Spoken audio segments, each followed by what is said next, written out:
আওয়ামী লীগের সাধারণ সম্পাদক জনাব ওবায়দুল কাদের দীর্ঘদিন ধরে বাংলাদেশে আলোচিত ব্যক্তিত্ব। তার বর্ণিল কথাবার্তা, তার কেতাদুরস্ত পোশাক পরিচ্ছদ, হাতে মূল্যবান আংটি এবং তার চেয়েও মূল্যবান ঘড়ি। কেউ কেউ বলেন কোনো ঘড়ির দাম 50 কোটি টাকা, কেউ কেউ বলেন 50 লক্ষ টাকা।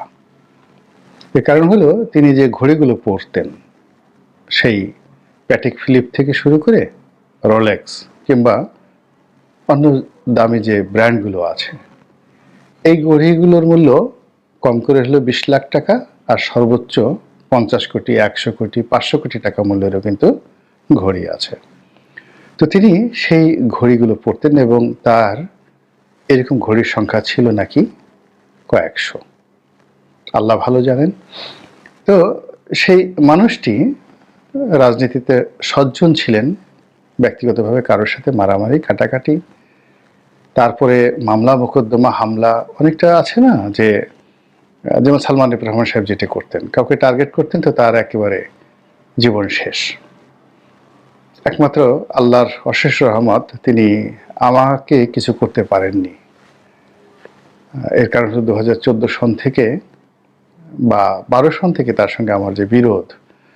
তো জেলে আমি গিয়েছিলাম, এটা তার কারণে নয়, জেলে গিয়েছিলাম আমার কারণে, সেটা ভিন্ন প্রসঙ্গ। কিন্তু কেন জানি তিনি আমার সঙ্গে বিরোধে জড়াননি।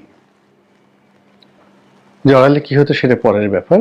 কিন্তু সালমান এফ রহমান যদি কারো স্ত্রীর দিকে তাকিয়েছেন, কারো সম্পত্তির দিকে তাকিয়েছেন, কারো প্রতিষ্ঠানের দিকে তাকিয়েছেন, কারো জমির দিকে তাকিয়েছেন, কারো ব্যবসা বাণিজ্যের দিকে তাকিয়েছেন, ও দিকে অমনি কিয়ামত হয়ে গিয়েছে।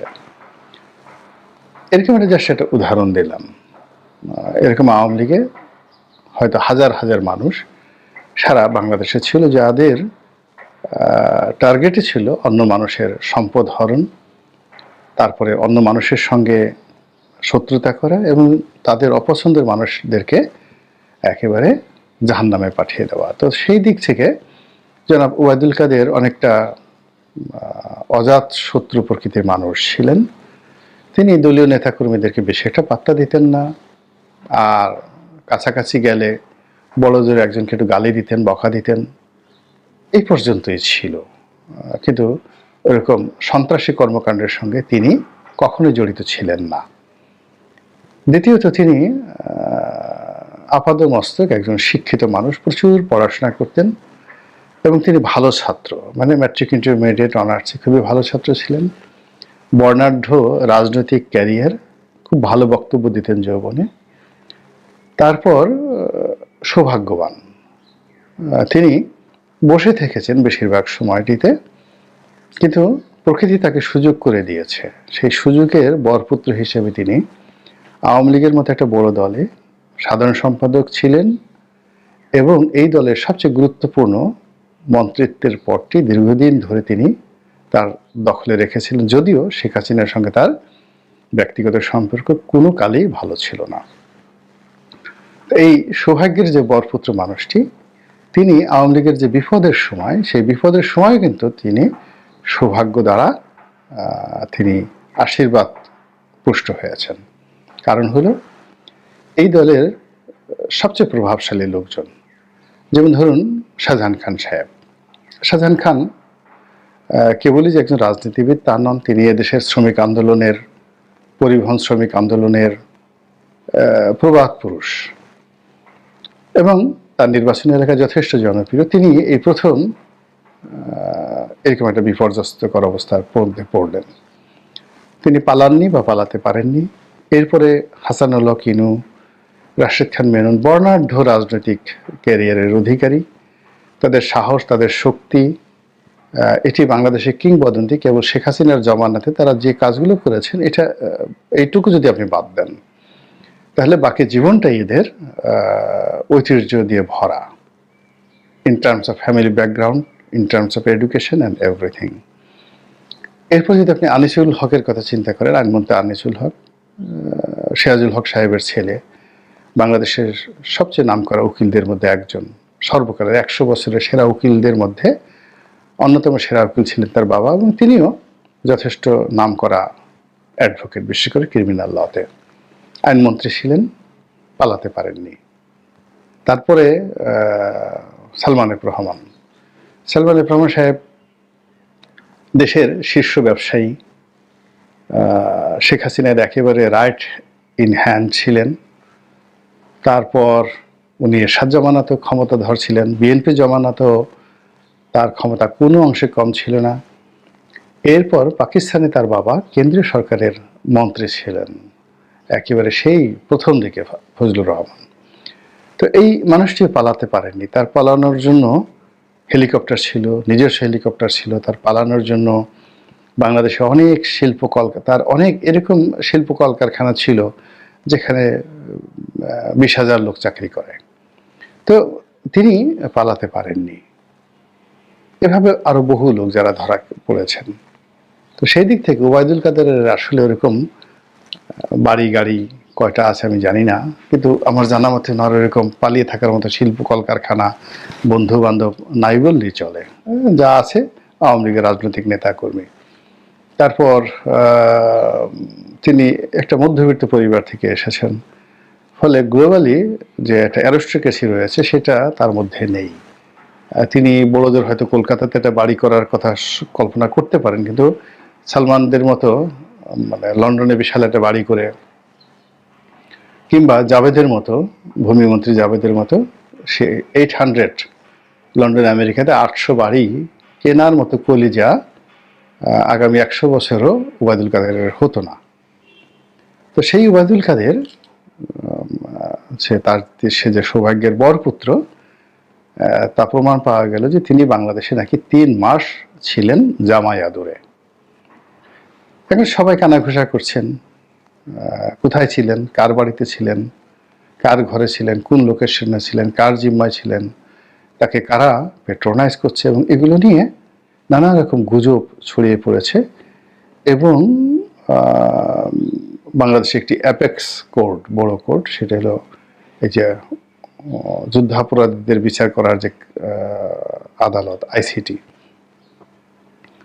তো সেই কোর্ট থেকে সরকারের প্রতি কারণ দর্শানোর নোটিশ জারি হয়েছে যে ওবায়দুল কাদের কি করে পালিয়ে গেলেন। তো আমরা জেনেছিলাম যে ওবায়দুল কাদের বাংলাদেশে আছেন, তিনি খুবই অসুস্থ, আগের থেকে অসুস্থ, তিনি হয়তো মরে গেছেন, তার লাশ ডিপ ফ্রিজে রাখা হয়েছে, এরকম একটা খবর কিন্তু ছড়িয়ে পড়েছিল। এবং আমিও একটা ইঙ্গিত দিয়েছিলাম একটা যাকে বলা হয় ভিডিওতে। তারপর আমরা মনে করেছিলাম তিনি প্রথম দফাতে ভারতে গিয়েছেন এক গ্রুপ, সেখানে তিনি নিরাপদ আছেন। কিন্তু তিনি একেবারে নিরাপদে বাংলাদেশে 3টি মাস ছিলেন, এটি কিন্তু রীতিমতো লোমহর্ষক, ভয়াবহ একটি সংবাদ। দ্বিতীয়ত হলো আফটার 3 মান্থ, সরকারের যে 100 দিন পূর্ণ হলো বা সরকারের 90 ডেজ পূর্ণ হলো, এই 3 মাস পর তিনি আমাদের চোখে ধুলো দিয়ে, আমাদের সামনে এইভাবে তুড়ি বাজিয়ে, তারপরে ভেংচি কেটে, অনেকে আছে না যে অনেক দেখবেন বুড়ো বুড়ো মানুষও ভেংচি কাটে, এবং অনেক যাকে বলা হয় এটা অসম্ভব ব্যাপার, আপনি উইনস্টন চার্চিলের মতো মানুষ ধরুন ভেংচি কাটলো, জেনারেল আইসেন হাওয়ারের মতো মানুষ ভেংচি কাটলো, আর ডোনাল্ড ট্রাম্প তো কথায় কথায় ভেংচি কাটেন। মানে বাচ্চারা যেভাবে দেখেন না, ওই যে জিব্বা বের করে ভ্যাঙ্গায়, দাঁত কিরমির কিরমির করে, মানে তার অন্য প্রতিপক্ষকে ছোট করার জন্য মানে ভেংচি কাটে, এরকম ভেংচি কাটা। তো এখন বাংলাদেশে এই যে আমাদের এত বড় একটা বিপ্লব হলো, আমরা এত কিছু করলাম, তো আমরা এই 3 মাস ওবায়দুল কাদেরকে খুঁজে পেলাম না, এবং তিনি এই 3 মাস বাংলাদেশে জামায়াত দরে থেকে আমাদের চোখের সামনে তিনি ভেংচি কেটে চলে গেলেন।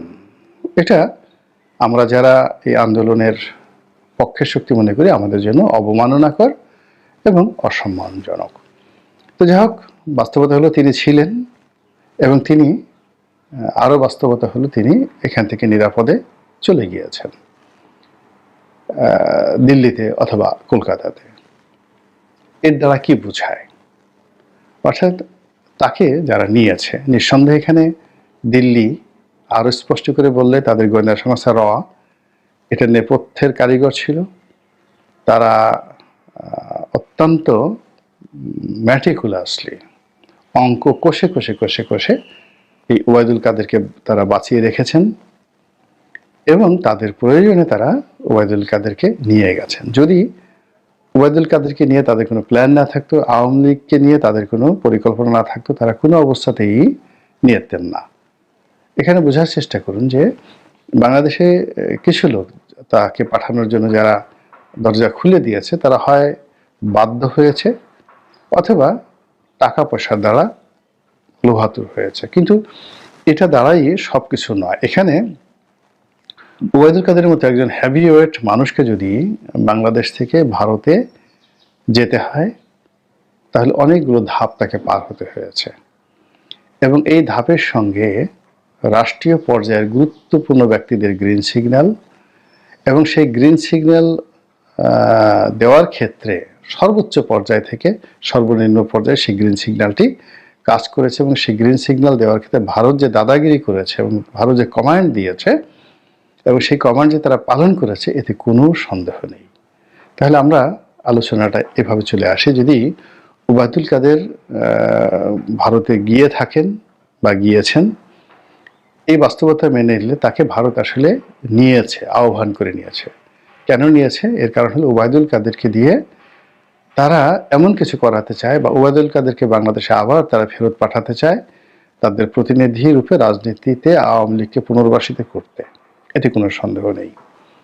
2 নম্বর হলো যে এখন এই বাংলাদেশে এমন অনেকে আছেন যারা ভারতের কথায় চলছেন, ভারতের এজেন্ট হিসেবে কাজ করছেন, রয়ের এজেন্ট হিসেবে কাজ করছেন এবং এই লোকগুলোর স্পর্ধা সাহস এতটা বেশি যে তারা ওবায়দুল কাদের সাহেবের মতো মানুষকে লুকিয়ে রাখতে পারেন, আবার সেই তাদের হুকুমদাতা অর্থাৎ রয়ের হুকুমে তারা তাকে জামায় আদর করে মাথায় করে নিজেরা সীমান্ত পর্যন্ত নিয়ে তারা কলকাতাতে, আগরতলাতে বা অন্য কোনো সীমান্তের উপরে তাদেরকে পৌঁছে দিতে পারেন। তো কাজে এই যে ওবায়দুল কাদের যে বিষয়টি তিনি কেবল 3 মাস পালিয়েছিলেন এটাই খবর নয়, কিংবা তিনি নিরাপদে ভারতে গেছেন এটাই খবর নয়।